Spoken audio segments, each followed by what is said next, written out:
நான் உங்கள் சின்னா. தொட்டா விடமாட்டோம், தொட்டவனையும் விடமாட்டோம், தொடவும் விடமாட்டோம்னு தமிழக முதல்வர் விஜய் அவர்கள் பேசினது இன்னைக்கு தமிழகம் முழுவதும் ஒரு குறிப்பிடத்தக்க வாக்கியமா இருக்கு. அந்த வாக்கியத்துக்கு பிறகுதான் அதிமுகவுல இருந்து கொத்து கொத்தா எம்எல்ஏ தாவேகாவுல சேர்ந்ததை பார்த்தோம்.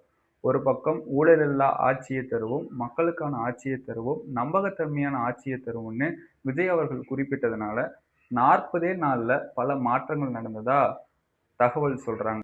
திமுகவுல இருந்து இணைந்திருக்கக்கூடிய அந்த நபர் யார்? அவருடைய முழு விவரம் என்ன? எதுக்காக இணைஞ்சிருக்கார்? இதுக்கு முன்னாடி என்னென்ன விஷயங்களை செஞ்சிருக்கார்?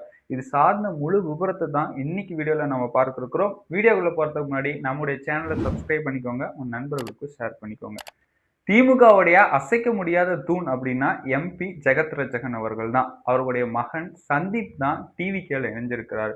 சந்தீப் யார் அப்படின்னு பார்த்தோம்னா பாரத் ஃபவுண்டேஷன் மூலியமா மக்களுக்கு பல நன்மைகளை செஞ்சிருக்காருங்க.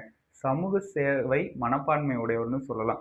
கோவிட்-19 ஊரடங்கப்ப பல மக்கள் வாழ்வாதாரத்தை இழந்து தவிச்சிருக்காங்க.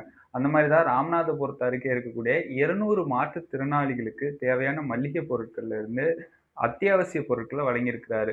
இங்க மட்டும் வழங்கல, தமிழகத்துல பல பகுதிகளில் கோவிட்-19 பாதிக்கப்பட்டவங்களுக்கு ஃப்ரீ மெடிசன்ல இருந்து பல உதவிகளை செஞ்சிருக்காரு. எஜுகேஷனுக்கு ஆர்ட்ஸ் அண்ட் சயின்ஸ் காலேஜ், இன்ஜினியரிங்கு, இது மட்டும் இல்லாம எம்பிபிஎஸ் சீட்டு ஃப்ரீயா வாங்கி கொடுத்திருக்கிறாரு. இப்படி சமூக சேவையில தொடர்ந்து தன்னுடைய பணியை பாரத் ஃபவுண்டேஷன் மூலியமா தொடர்ந்து நடத்திட்டு வர்றாரு. கோவிட்-19ல எத்தனையோ பேருடைய குடும்பங்களுக்கு பல நன்மைகளை செஞ்சது மட்டும் இல்லாம ஏற்கனவே திமுகவுல தான் அவங்க அப்பா இருக்கிறாரு. இவருக்கு திமுகவுல ஒரு இடம் வாய்ப்பு கேட்டிருக்காங்க. திமுக நிராகரித்திருக்கு. திமுக தொடர்ந்து ஏற்கனவே இருந்தவங்களே தான் வச்சுட்டு வராங்க. இளைஞர்களை வைக்கிறது இல்ல அப்படின்னு ஒரு குற்றச்சாட்டு இருக்கு. குடும்ப அரசியல் செய்யறாங்க அப்படிங்கிற ஒரு குற்றச்சாட்டு இருக்கு. ஆனா சந்தீப் அவர்களை ஏற்கனவே விஜய் அண்ணா கூப்பிட்டிருக்காரு. வா நண்பா, நம்முடைய கட்சியில சேர்ந்துக்கலாம் அப்படின்னு சொல்லிட்டு. இவங்க 2 பேருமே ஒரு நட்புக்குரியவர்கள், முன்னையில இருந்து இருக்காங்க. அப்பாவுக்கு பயந்துகிட்டு தான் இவரு முன்னாடி போல அப்படிங்கிற மாதிரி சொல்லியிருக்காங்க. இப்ப ஆட்சி பெற்ற பிறகு தாவேகாவுல இன்னைக்கு இணைந்து இவர் எஜுகேஷன்ல பல நன்மைகளை செய்ததுனால எஜுகேஷன் டிபார்ட்மெண்டோட சேர்ந்து பல ஸ்கீம்ஸ் எல்லாம் வர்றதுக்கு மேலும் உதவிகரமா இருப்பாரு. இவர் தாவேகாவுல இணைஞ்சதுனால இன்னும் தாவேகாவுக்கு பலம் கூடுன்னு சொல்றாங்க. ஏன்னா தாவேகா ஊழல் இல்லாத ஆட்சி, மக்களுக்கான ஆட்சியை கொடுக்கும்னு சொல்லியிருக்காங்க.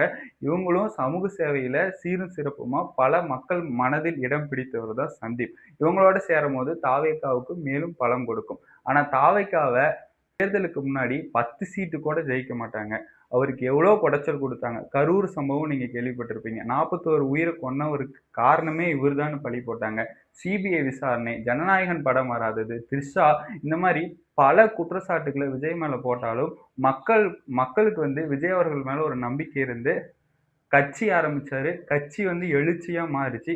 ஆட்சியும் பிடிச்சிட்டாரு.